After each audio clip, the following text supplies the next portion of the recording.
Sidang peninjauan kembali, PK, yang diajukan oleh 6 terpidana kasus kematian Vina dan Eki akan kembali digelar di Pengadilan Negeri Cirebon hari ini, Jumat, tanggal 20 September tahun 2024.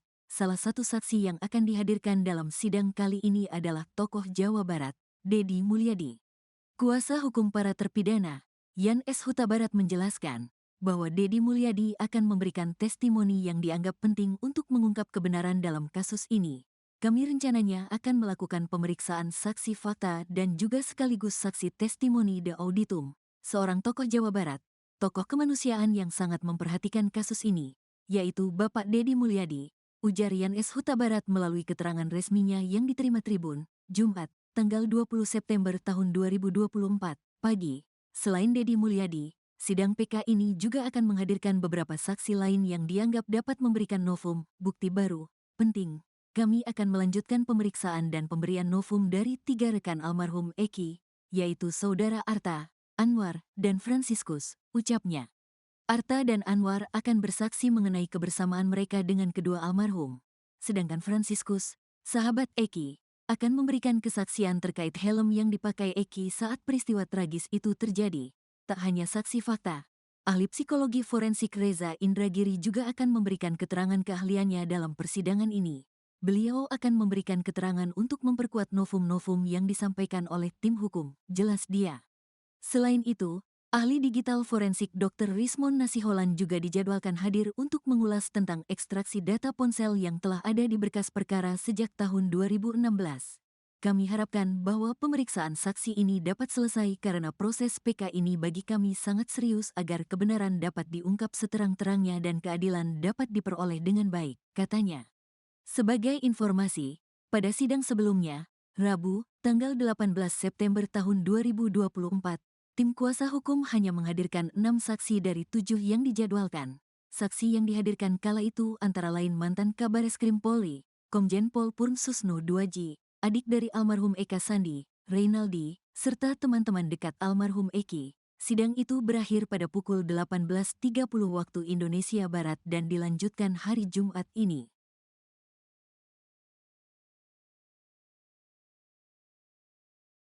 Terjawab sudah isi foto yang ada di handphone Nokia milik Nazrudin soal kasus Vina Cirebon. Nazrudin mengaku sempat mengabadikan insiden kecelakaan yang dialami Eki Vina di Jembatan Talun Cirebon pada Sabtu 27 Agustus 2016. Menurutnya ada beberapa foto yang diambil. Nazrudin berprofesi sebagai tukang tambal bola saat kasus Vina Cirebon terjadi. Malam itu, pria asal Tangerang Selatan ini mengaku berjalan kaki dari arah Sumber Cirebon. Nazrudin lantas berhenti di Jembatan Talun karena takut melihat seorang pria duduk. Ketika sedang membakar rokok, Nazrudin mengaku melihat seorang pengendara yang tak lain adalah Eki dan Vina, melaju zigzag dengan kecepatan tinggi. Usai standing, kata Nazrudin, motor menabrak pembatas tengah jalan sampai membuat Eki terhempas membentur tiang lampu di Jembatan Talun.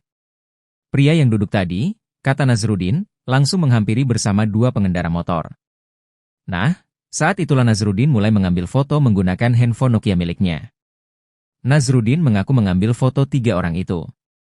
Dia juga memfoto tiang yang ditabrak Eki. Ternyata Nazrudin tidak memfoto saat Eki ngebut, melaku zigzag dan standing.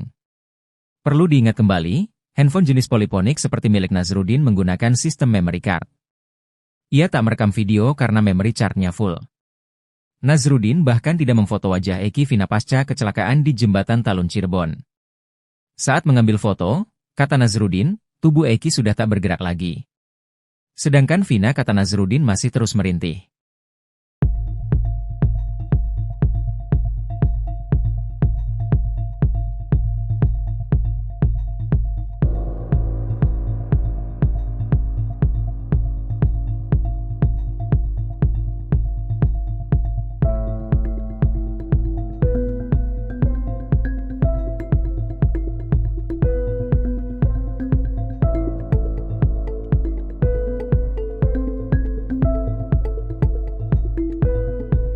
Download Tribun X sekarang, menghadirkan lokal menjadi Indonesia.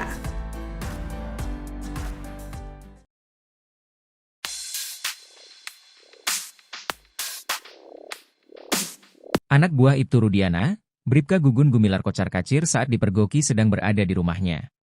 Bribka Gugun Gumilar yang disebut-sebut paling sadis dalam menyiksa terpidana kasus Vina, justru ketakutan ketika persembunyiannya terbongkar. Nama Bribka Gugun Gumilar memang jadi sorotan selain Ibtu Rudiana di kasus Vina. Hal itu karena adik terpidana Eka Sandi, Aldi menilai bahwa Gugun paling sadis menyiksa. Kedua, Aldi juga menuduh Bribka Gugun rutin menerima setoran dari bandar obat terlarang di Cirebon. Fristian Griek lewat kanal YouTube-nya melakukan penelusuran cari keberadaan Bribka Gugun, ia lantas mendatangi rumah anak buah Rudiana tersebut. Dalam video, tampak seorang pria bertubuh gempal mengenakan sweater abu-abu muncul mengenakan masker. Ia diduga kuat merupakan Bribka Gugun. Ketika melihat Fristian, Gugun tampak panik dan langsung kabur. Aksinya ini dinilai berbanding terbalik dengan kesadisannya terhadap terpidana kasus Vina.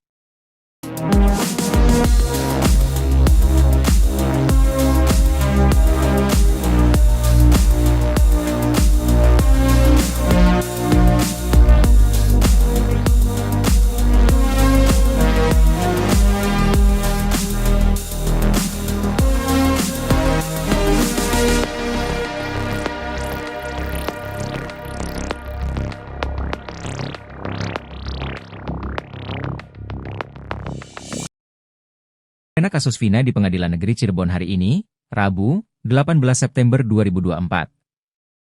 Aldi ditabrak orang tak dikenal saat perjalanan dari Subang menuju ke Cirebon belum lama ini. Saat melintas di Kadipaten Majalengka, motor yang dikendarai Aldi tiba-tiba ditabrak pengendara motor dari arah berlawanan. Dikutip dari Tribun News Bogor, Aldi menceritakan, saat itu kondisi sedang hujan gerimis. Dari arah berlawanan melintas kendaraan motor dengan kecepatan tinggi. Akibat tabrakan itu, Aldi mengatakan keluar darah dari hidung, telinga, dan mulutnya. Dalam pengakuannya di sidang PK terpidana kasus Vina Cirebon, Aldi mengaku pada tanggal 27 Agustus 2016 dia berada di rumah. Dia sama sekali tidak tahu adanya peristiwa tewasnya Vina dan Eki di Jembatan Talun. Dia baru mengetahui hal itu saat ditangkap bersama Saka Tatal dan 7 orang lainnya oleh polisi unit narkoba Polres Cirebon Kota. Saat ditangkap itu dia sudah melihat kakaknya, Eka Sandi dan teman-temannya sudah dipukuli polisi dan dibawa masuk ke mobil. Aldi mengungkap, saat masih di mobil Ibtu Rudiana tidak memukul. Ibtu Rudiana memukul saat para tersangka berada di Polres Cirebon Kota. Diterangkan Aldi, sesampai di halaman Polres dia dan teman-temannya diminta berjalan bebek sambil ditendang dan dipukuli oleh polisi di sana. Di ruangan kanit itu pemukulan semakin brutal. Dia juga ditendang dan terus dipaksa mengakui telah membunuh dan memerkosa Vina. Sekira pukul 24.00 Aldi dan para tersangka lalu dibawa menuju ruang tahanan. Namun, ketika di depan ruang tahanan itu dia dibariskan dan dipukuli terus oleh polisi. Tak hanya pakai tangan, mereka juga dipukuli pakai gembok hingga berdarah. Untuk memastikan hal ini, kuasa hukum terpidana lalu meminta Aldi menunjukkan bekas lukanya di depan majelis hakim.